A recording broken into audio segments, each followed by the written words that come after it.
Hello बच्चों, मैं आशीष झारिया स्वागत करता हूं आपका मेरे यूट्यूब चैनल स्टडी विथ एजे में। इसमें आज हम देखते हैं आपकी 8th ग्रेड अभ्यास पुस्तिका कक्षा 8वीं की विज्ञान, गणित और सामाजिक विज्ञान की जो है, इसमें हम सामाजिक विज्ञान का अध्ययन करेंगे।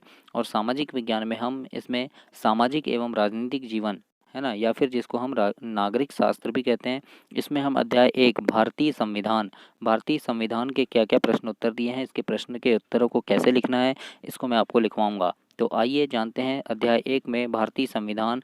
इसका सबसे पहला प्रश्न है, किसी देश को संविधान की ज़रूरत क्यों पड़ती है? तो इसके उत्तर में लिखना बच्चों आप, जिन देशों के पास अपने संविधान होते हैं वे सभी लोकतांत्रिक देश ही होंगे। भारतीय संविधान ही बताता है कि हमारे समाज का मूलभूत स्वरूप क्या है, इसीलिए देश को संविधान की ज़रूरत पड़ती है। इस प्रकार से आप प्रश्न नंबर 1 का उत्तर लिखेंगे बच्चों। इसके बाद हम प्रश्न नंबर दूसरा देखते हैं कि नेपाल में राजतंत्र कब खत्म हुआ? तो इसके उत्तर में लिखना, अप्रैल 2006 में राजा को तृतीय संसद बहाल करके राजनीतिक दलों को सरकार बनाने का मौका देना पड़ा। 2008 में राजतंत्र को खत्म करने के बाद नेपाल में लोकतंत्र बनाया गया या नेपाल लोकतंत्र बन गया। इस प्रकार से आप प्रश्न नंबर 2 का उत्तर लिखेंगे। इसके बाद प्रश्न नंबर तीसरा देखते हैं कि नेपाल में पहले से ही संविधान था तो उसे नए संविधान की ज़रूरत क्यों पड़ी? तो उत्तर में लिखना बच्चों कि कुछ समय पहले नेपाल एक राजतंत्र था, वहाँ राजा का शासन था, लेकिन नेपाल के लोग लोकतंत्र चाहते थे और इसके लिए उन्हें एक नया संविधान चाहिए था। वे पिछले संविधान को नहीं अपनाना चाहते थे, इसलिए उन्हें नए संविधान की ज़रूरत पड़ी। इस प्रकार से आप प्रश्न नंबर 3 का उत्तर देंगे। इसके बाद प्रश्न नंबर चौथा है, भारतीय संविधान सभा का गठन किस वर्ष किया गया? इसके निर्माण में कितने वर्ष लगे? तो उत्तर में लिखना, भारतीय संविधान सभा का गठन दिसंबर सन 1946 को किया गया।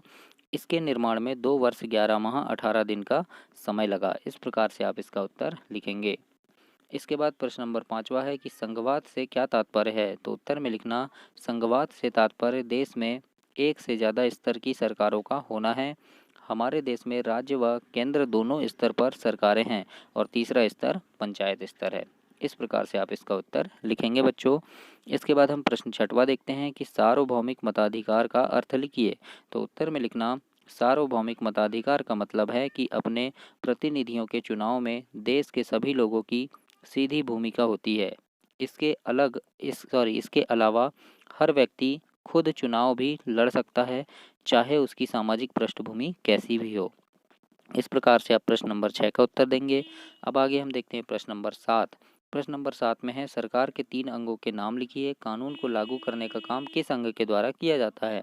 तो उत्तर में लिखना, सरकार के 3 अंग हैं, विधायिका, कार्यपालिका और न्यायपालिका। तो कानून को लागू करने का काम न्यायपालिका के द्वारा किया जाता है। इस प्रकार से आप प्रश्न नंबर 7 का उत्तर लिखेंगे। लेकिन बीच में बता दूं बच्चों, मैंने प्लेलिस्ट में आपकी हिंदी, अंग्रेजी, संस्कृत सारी गणित सारी वीडियो करवाया है, तो उनको प्लेलिस्ट में जाकर ज़रूर देखें और चैनल को ज़रूर सब्सक्राइब करें ताकि आपको ऐसी वीडियो और भी मिलती रहे। प्रश्न नंबर 8 देखते हैं हम, भारतीय संविधान की अंतरात्मा किसे कहा जाता है? तो उत्तर में लिखना, मौलिक अधिकारों को या मौलिक अधिकारों वाला खंड भारतीय संविधान की अंतरात्मा कहलाता है। इस प्रकार से आप प्रश्न नंबर 8 का उत्तर लिखेंगे। अब प्रश्न नंबर 9 देखते हैं कि भारतीय संविधान में नीति निर्देशक तत्वों का खंड क्यों जोड़ा गया है? इसके उत्तर में लिखना, भारतीय संविधान सभा के सदस्यों ने यह खंड इसलिए जोड़ा था ताकि और ज़्यादा सामाजिक व आर्थिक सुधार लाया जा सके। वे चाहते थे कि स्वतंत्र भारतीय राज्य जनता की गरीबी दूर करने वाले कानून व सिद्धांतों को हमेशा अपने सामने रखें। इस प्रकार से प्रश्न नंबर 9 का उत्तर लिखेंगे। अब आगे हम प्रश्न नंबर 10 देखते हैं कि हमारे मौलिक अधिकार कितने हैं? उनके नाम लिखिए और किन्हीं 2 मौलिक अधिकारों का वर्णन कीजिए। ये प्रश्न नंबर 10 है। तो इसके उत्तर में लिखना बच्चों कि हमारे मौलिक अधिकार 6 हैं। कौन कौन से? तो समानता का अधिकार, स्वतंत्रता का अधिकार, शोषण के विरुद्ध अधिकार, धार्मिक स्वतंत्रता का अधिकार, संस्कृति और शैक्षणिक अधिकार, संवैधानिक उपचारों का अधिकार। इस प्रकार से ये हमारे मौलिक अधिकार 6 हैं और किन्हीं 2 का वर्णन करने बोला है, तो आप कर दीजिए। जैसे समानता का अधिकार है, मैंने लिखा है यहाँ पे कि कानून की नज़र में सभी लोग समान हैं, अतः कानून सभी को बराबर सुरक्षा प्रदान करेगा। और शोषण के विरुद्ध अधिकार में लिख सकते हैं आप कि संविधान में कहा गया है कि मानव व्यापार जबरिया श्रम और 14 वर्ष से कम उम्र के बच्चों को मजदूरी पर रखना अपराध है। जबरिया श्रम मतलब ज़बरदस्ती काम करवाना। तो इस प्रकार से आप किन्हीं दो का वर्णन कर सकते हैं। आप चाहें तो और दूसरे का भी वर्णन इसमें कर सकते हैं। तो इस प्रकार से आप प्रश्न नंबर 10 का उत्तर लिखेंगे। तो ये हुआ आपका अध्याय 1 भारतीय संविधान। इसके आगे हम अध्याय 2 देखेंगे।